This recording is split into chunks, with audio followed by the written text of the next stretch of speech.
Buonasera dalla redazione TG10, nei titoli gli argomenti che tratteremo in questa edizione del nostro telegiornale. È scattata questa mattina l'operazione Crisalide 3 contro la cosca Cerra Torcasio Gualtieri, attiva nell'Ametino, 28 arresti per estorsione e traffico di stupefacenti.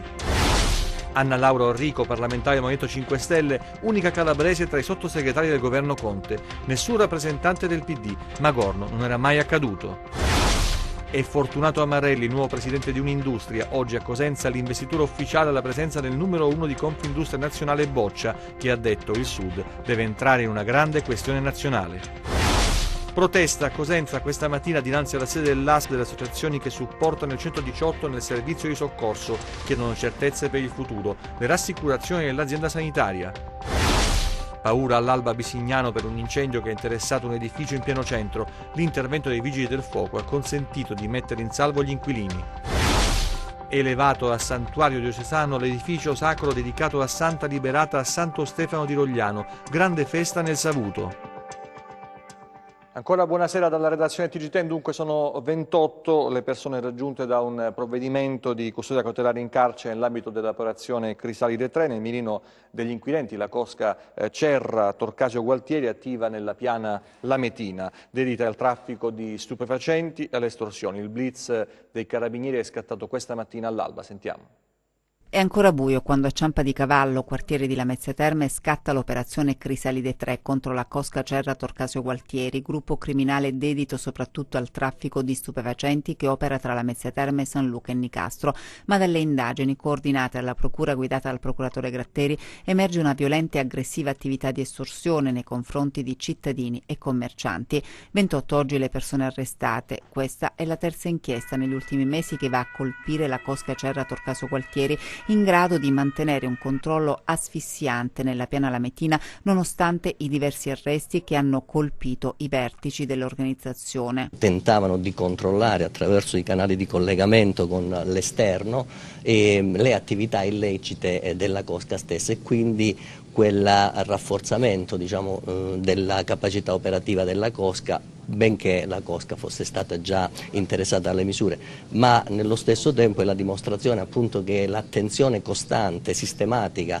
organizzata della Procura della Repubblica di Catanzaro, della Procura distrettuale, è in grado appunto di contrastare, possiamo dire anche in tempo reale, lo sviluppo, l'evolversi delle attività criminali delle cosche. Alcune delle vittime delle estorsioni si sono rivolte agli inquirenti. Per l'intimidazione è stato accertato nel corso delle indagini sono stati usati anche minorenni incaricati di acquistare giochi pirotecnici per poi usare la polvere da sparo per confezionare gli ordigni. Estorsioni spesso messe in atto con modalità molto violente da parte del gruppo criminale e con riferimento all'altra attività principale come provento principale di illeciti, proventi illeciti, che è appunto il traffico di sostanze stupefacenti, tenuto conto che uno degli obiettivi strategici principali della cosca era quello di assicurarsi il pieno controllo delle principali piazze di spaccio lametine, soprattutto insistenti nel centro storico della città. E a margine della conferenza stampa il procuratore Nicola Gratteri ha commentato con i giornalisti la vicenda dello scioglimento dell'ASP di Catanzaro per condizionamenti mafiosi. Lo studio e la valutazione dello scioglimento, ha detto, partono dalla nostra indagine Quinta Bolgia.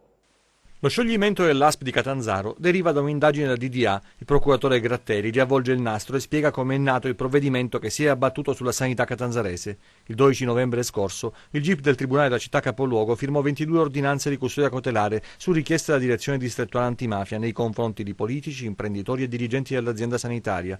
Pochi giorni dopo venne disposto l'accesso antimafia nell'ASP. Lo studio e la valutazione per lo scioglimento dell'ASP di Catanzaro parte proprio dalla nostra indagine Quinta Bolgia e lì quello è uno spaccato molto importante, molto delicato, che dimostra la permeabilità della pubblica amministrazione in un settore delicato quale quello della sanità da parte della criminalità organizzata.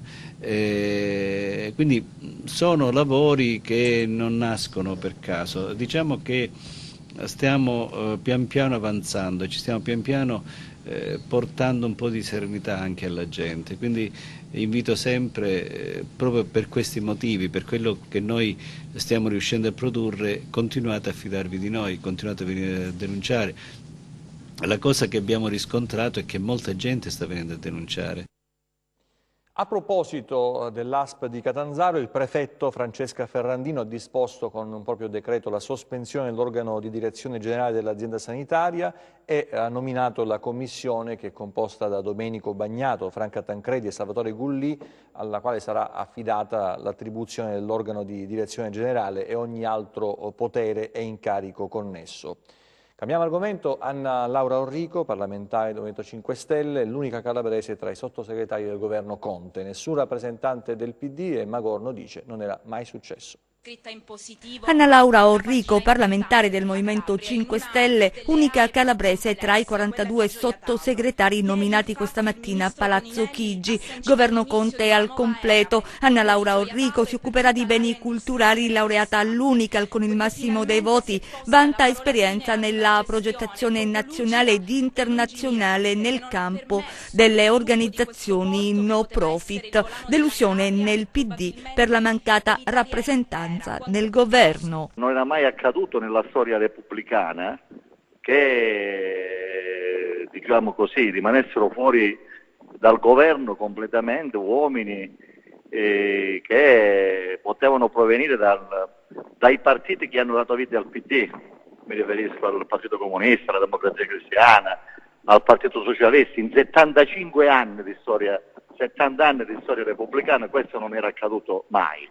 Il Partito Democratico Nazionale, Zingaretti, ha trattato la Calabria come se fosse una provincia dell'Africa, cancellandola dal governo nazionale. È un fatto assolutamente inaccettabile.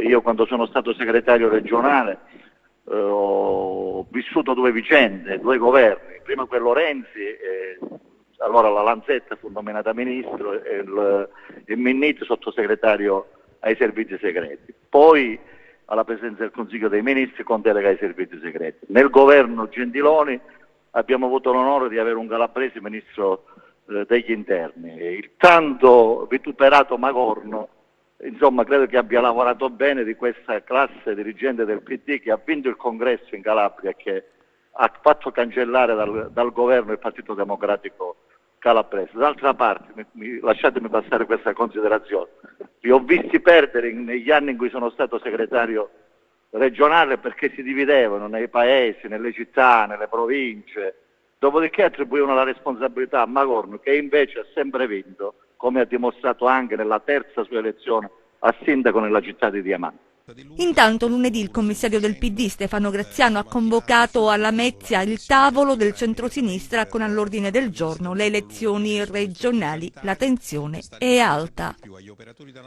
Continuiamo con la politica. Come sapete, il presidente della regione Mario Oliverio ha deciso per le primarie e fissato la data per il 20 ottobre ed è polemica con il commissario Graziano. Verrebbe da dire ci siamo.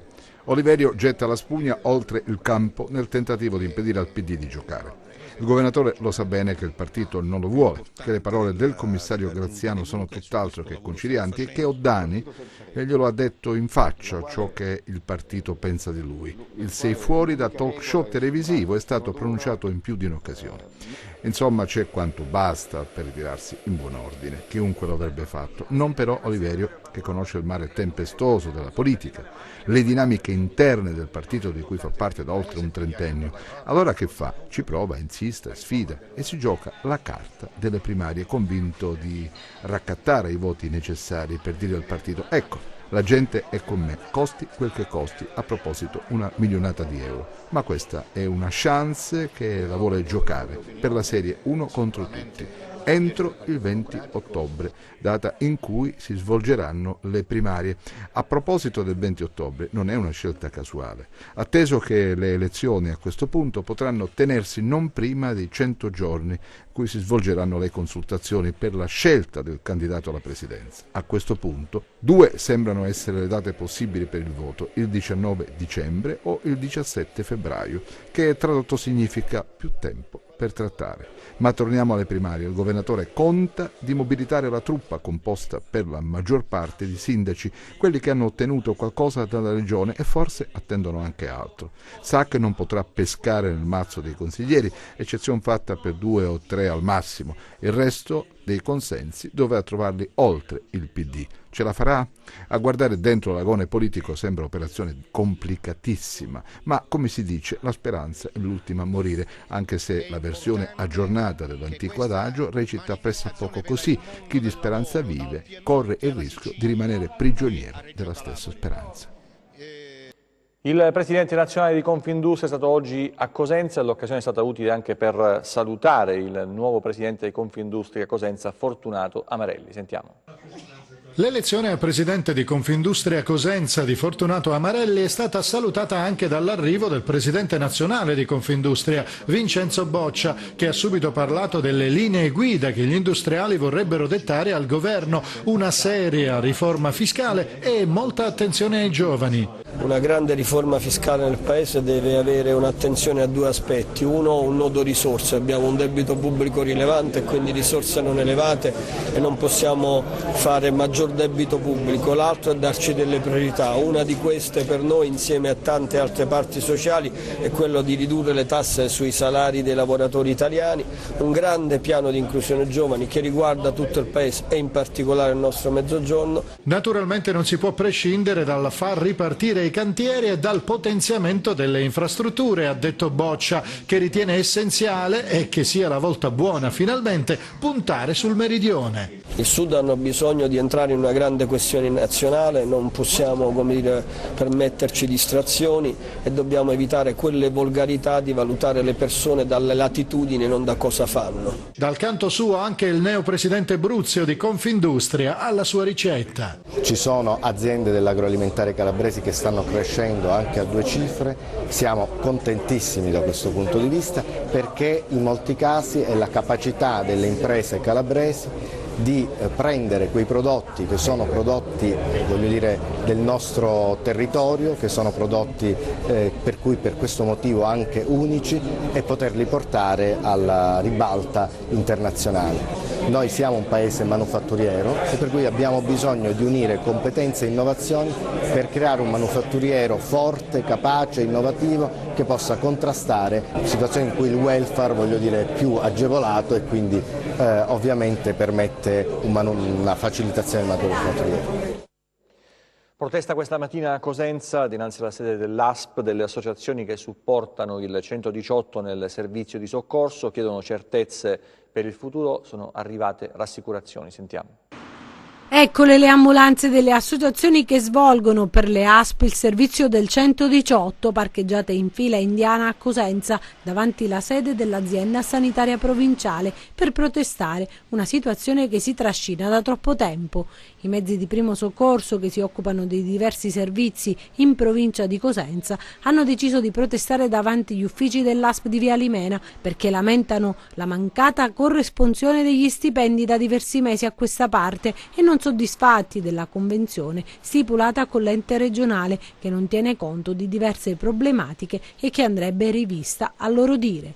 Accompagnati dal consigliere regionale Giuseppe Giudice Andrea, gli operatori hanno avuto grande disponibilità incontrando la dirigente facente funzioni che dopo aver ascoltato le problematiche li ha rassicurati aprendo spiragli importanti che riguardano il pagamento delle mensilità arretrate di giugno e luglio entro il prossimo 28 settembre, mentre l'altra data importante è il 25 settembre quando verrà proposta alle associazioni una nuova bozza di convenzione che dovrà poi essere approvata dalle parti. Insomma, nel caos sanitario della nostra regione non ci facciamo mancare nulla anche sull'affidamento del servizio di primo soccorso ai privati che non fanno altro che fornire un servizio essenziale ai cittadini, sopperendo alle carenze e supportando le tante richieste che sarebbe impossibile ottemperare. Torniamo adesso a occuparci della questione rifiuti. Ieri sera vi abbiamo parlato del vertice in prefettura a Cosenza che di fatto ha scongiurato l'emergenza. Si tratta però di un provvedimento temporaneo in attesa che gli ATO predispongano i piani. Scongiurata l'emergenza nel vertice in prefettura a Cosenza, soluzione tecnica l'hanno definita da oggi e questo è il risultato concreto della riunione presieduta dal prefetto Paola Galeone. Sarà attiva la discarica di Cassano Ionio dove saranno conferiti i rifiuti. L'accordo con gli agricoltori è rappresentato anche in numeri: per 10 giorni potranno essere scaricate 250 tonnellate di spazzatura quotidianamente.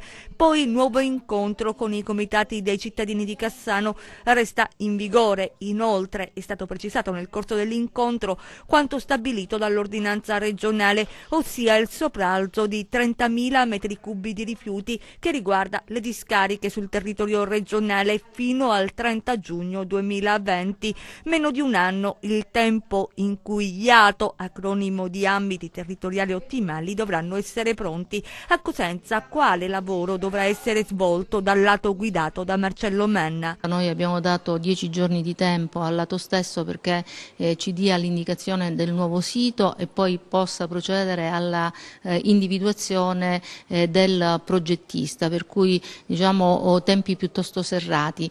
Abbiamo detto al Consorzio Vallecrati che nel giro di 20 giorni deve presentarci il progetto per quanto riguarda San Giovanni in Fiore. Per quanto riguarda invece Castrolibero, la presentazione delle documentazioni per l'AIA, perché anche lì vi sono delle volumetrie residue che vogliamo utilizzare, cioè che lato Cosenza vuole utilizzare. Cioè stiamo dicendo a tutti i territori, io ho fatto l'esempio di Cosenza, ma naturalmente riguarda tutte le province, che hanno questo lasso di tempo fino al 30 giugno per individuare, fare le gare e costruire le discariche a servizio. Scoperta a Cetraro una vasta piantagione di marijuana, lo stupefacente avrebbe fruttato tra i 200 e 300 mila euro, 2 le persone arrestate dai carabinieri.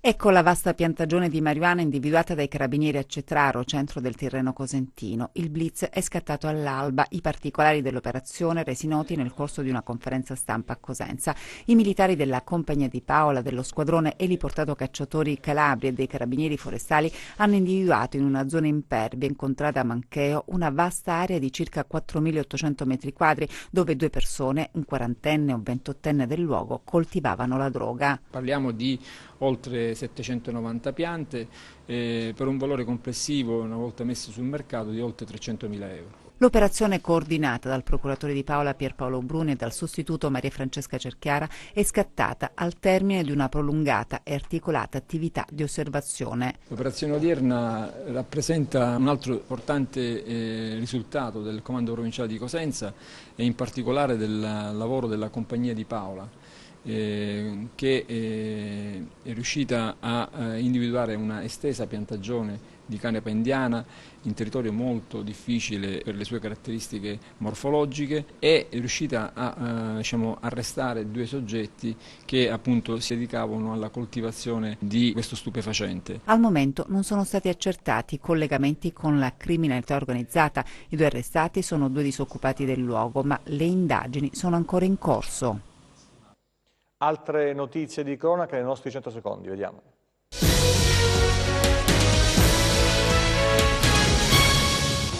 Nella notte fra il 10 e l'11 settembre scorsi, ignoti si sono introdotti nella chiesa parrocchiale di San Girolamo a Castrovillari. Sfondando una finestra degli uffici parrocchiali, hanno messo a soqquadro alcuni spazi della parrocchia, hanno sottratto alcune chiavi e provato ad impossessarsi di alcuni suppellettili di valore, sottraendo una teca per l'Eucaristia. I ladri, cercando di prendere la pisside, hanno però lasciato sull'altare le ostie consacrate. Questa notte, dopo le 5, i vigili del fuoco del Comando Provinciale di Cosenza sono intervenuti nel comune di Bisignano a seguito di un incendio che ha interessato un edificio situato nella centrale via Roma. I vigili del fuoco, intervenuti rapidamente dal distaccamento di Rende e dalla sede centrale di Cosenza, hanno circoscritto e spento l'incendio, mettendo in salvo le persone presenti nell'edificio in fiamme. Il Tribunale di Potenza ha assolto i 3 chirurghi coinvolti nell'inchiesta della Procura della Repubblica sulla morte nel 2013 di una paziente calabrese di 71 anni durante un intervento nell'ospedale San Carlo del capoluogo lucano per la sostituzione di una valvola aortica. Assolti perché il fatto non sussiste, i 3 medici furono arrestati nell'ottobre del 2014. Maltrattava la moglie, arrestato un 32enne dai carabinieri nel Crotonese. I fatti si sono svolti a Rocca Bernarda. A seguito di una serie di accertamenti, i militari sono riusciti ad arrestare l'uomo accusato di maltrattamenti in famiglia e lesioni in danno della moglie. Dopo le formalità di rito, il 32enne è stato associato presso la casa circondariale di Crotone. Avete sentito dell'incendio a Bisignano, intervento dei Vigili del Fuoco anche a San Lucido sul costone della 107, vediamo. Hanno lavorato per ore per circoscrivere l'incendio che da questa mattina ha creato notevoli disagi e che ha interessato il costone della montagna che insiste sul territorio di San Lucido, nei pressi della SS 107 Silana Crotonese, all'altezza della cosiddetta doppia galleria. Il fumo ha invaso la carreggiata in direzione Cosenza, creando disagi alla circolazione. Sul posto gli uomini di Calabria Verde e del Consorzio di Bonifica del Tirreno Cosentino che hanno circoscritto l'incendio, lavorando per ore in condizioni davvero critiche. Eccoli mentre con gli idranti cercano di spegnere il rogo in una zona impervia. Per fortuna non si sono registrati danni a cose o persone, ettari di vegetazione però sono andati distrutti, non si sono registrati disagi alla viabilità lungo quel tratto di strada e gli operatori sono ancora al lavoro per cercare di contenere i danni.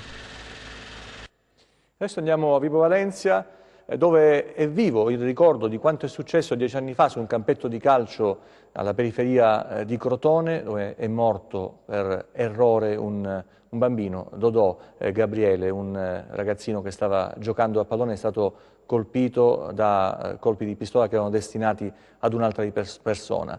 Ecco, nel suo nome, nel suo ricordo, è stata istituita una borsa di studio per gli studenti di un istituto. Sono trascorsi già 10 anni da quell'assurdo, terribile agguato di mafia con colpi di pistola sparati all'impazzata che colpirono mortalmente un bambino che aveva avuto solo il torto di essere su un campetto di calcio nel momento sbagliato. Oggi il Lions Club di Vibo Valentia ha deciso di ricordare il piccolo Dodò Gabriele con l'assegnazione di una borsa di studio al merito da destinare ad uno studente del liceo Capialbi, quale segnale di legalità oltre che di impegno sociale. L'iniziativa è stata presentata ufficialmente alla presenza dei genitori del piccolo Dodò. Si tratta di un premio al merito, non solo di una borsa di studio. Il piccolo Dodò era molto bravo a scuola e quindi ci fa piacere agganciare le due cose, quindi non solo una borsa di studio ma anche un premio al merito scolastico.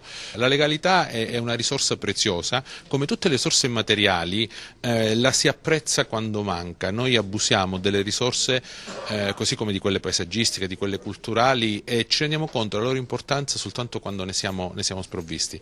La legalità è una risorsa preziosa perché ci incoraggia ad essere cittadini coerenti e costruttivi sul nostro territorio, ma in particolare la memoria, tramandare la memoria del piccolo Dodò è un dovere morale per noi, è un dovere per tutti i cittadini. Ci sono molti ragazzi socio-economico debole. Perché dico questo? Perché circa 200 domande su 1500 studenti hanno reddito ISEE sotto i 10.000, lo so per le borse di studio e il diritto allo studio. Chiaramente ringrazio il Lions perché attraverso questa iniziativa noi diamo l'opportunità a chi se lo merita, perché andiamo a fare poi insieme, concordiamo, una graduatoria di individuare il ragazzo che oltre ad avere un reddito basso ha voglia di studiare, ha voglia di emergere. Quale messaggio vuole lanciare? Voglio dire ai ragazzi di frequentare le scuole, di studiare, di fare la sua parte, perché facendo la sua parte anche nel piccolo si possono sconfiggere tutte le mafie. Andiamo a Santo Stefano di Rogliano, dove è stato elevato a santuario diocesano l'edificio sacro dedicato a Santa Liberata. Via il drappo rosso tra gli applausi, la notizia incisa sulla pietra, il vescovo eleva alla dignità di santuario diocesano il tempio dedicato a Santa Liberata, un giorno di festa per tutto il savuto cosentino. Siamo sul monte Tirone a Santo Stefano di Rogliano, dove secondo la tradizione è stata ritrovata una reliquia della santa. Qui nel crocevia di antichi percorsi mulattieri è stata edificata prima la cappella, oggi la struttura sacra. La cerimonia religiosa e solenne a cui hanno preso parte i sindaci del territorio. Santa Liberata non appartiene esclusivamente a Santo Stefano, appartiene all'intera Valle del Savuto e abbiamo questo onore di essere il primo santuario diocesano che viene proclamato nella forania del Savuto. Non vi nascondo una grande emozione non solo per me ma per l'intera comunità. C'è un comitato che è diventata un'associazione promotrice della festa di Santa Liberata. A loro va il mio ringraziamento personale e dell'intera comunità santostefanese. Se oggi possiamo festeggiare questo evento lo dobbiamo al nostro parroco Don Franco Spadafora, il quale si è prodigato immensamente. Santa Liberata è venerata come colei che ha il potere di togliere i pensieri tristi, riportando dunque pace e serenità nei cuori. Sarà per questo che in tempi confusi e difficili quali quelli che viviamo, anche la Chiesa ha voluto che il santuario diventasse importante punto di riferimento. Santa Liberata, essendo molto seguita in questa zona, abbiamo pensato di dare questo segnale di rispetto ma anche di incoraggiamento a tutta questa popolazione. Andiamo adesso a Villarendano, dove si è conclusa la rassegna Serie d'estate con la rappresentazione della commedia dialettale Simu Rovinati. La fortunata rassegna Serie d'estate a Villarendano è arrivata alla sua conclusione anche per quest'anno. Ultima rappresentazione dedicata al teatro dialettale con la commedia Simu Rovinati, 2 atti di Luigi Speciale messi in scena dalla compagnia I Senza né arte né parte, per la regia di Patrizia De Luca e le scene di Vittorio Speciale. Che freddo! Ti fermo che fa vento! Oh, guarda, mi fa freddo, mamma mia! Non ti muova che fa vento, mi fa freddo. Sì, tu fissi sempre. Io ti ho fatto una domanda, ma tu non mi hai risponduto. Mi fa freddo, mamma mia che freddo stai morendo da un capo, tu tieni un cappello di lana, la coperta ancora che si porta a demoda. Che ti può venire una cosa buona, ti può venire. È ambientata nel 1950, nel dicembre del 1950, in pieno primo dopoguerra, quando ancora c'era fame e purtroppo non c'era lavoro e la gente cercava di sbarcare il lunario come meglio poteva. C'è un signore che per prendere la pensione di invalidità finge di avere una gamba, un arto offeso. Compa Micuzzo è emigrato da Sicilia a Caro, nord a Cosenza. L'anno scorso è venuto alla Feria San Giuseppe, si ci è trovato pure e ci è rimasto. Ha capito che a Cosenza ci sono i soldi. Chi sta maniera sa busca la giornata, chi se in un commercio redditizio. Dobbiamo battere il ferro finché è caldo. C'è lo sviluppo post-bellico che bussa alla porta. Usa che una bussa alla porta nostra. Don Cicillo Poticario ci ha mi pagare la spesetta quando è finita la guerra. Villarendano si prepara adesso alle altre attività culturali che arricchiranno la stagione autunnale. E adesso il meteo e le previsioni per le prossime ore.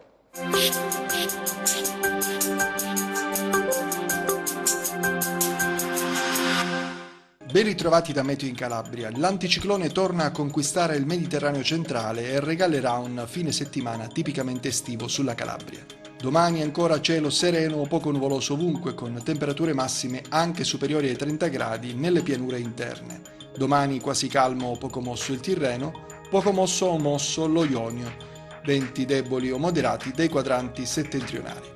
Prima di salutarci vi ricordo come sempre il nostro sito web www.meteoincalabria.com e la nostra pagina Facebook Meteo in Calabria. TG che finisce qui, ci vediamo alle prossime edizioni, grazie per la vostra attenzione, arrivederci e ancora buona serata.